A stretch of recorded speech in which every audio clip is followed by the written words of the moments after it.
The story of Hosea and Gomer is about a woman that betrayed her husband but was reunited through God's unconditional love.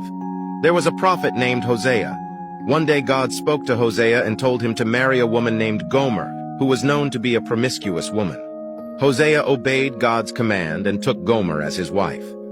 At first, Hosea and Gomer were happy together, and they had 3 children. But as time went on, Gomer began to stray from her marriage vows.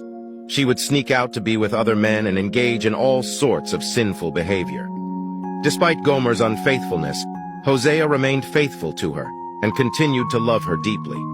He would try to convince her to return to him, but she would always leave again. This went on for years, and Hosea felt the pain of betrayal and heartbreak. But then one day, Hosea heard from God again. This time, God instructed him to go and find Gomer and to bring her back home. So Hosea set out to find his wayward wife, searching high and low until he finally found her. When Hosea found Gomer, she was in a terrible state. She had been abandoned by the other men she had been with and was living in a state of poverty and desperation. But Hosea saw past her outward appearance and saw the woman he had once loved.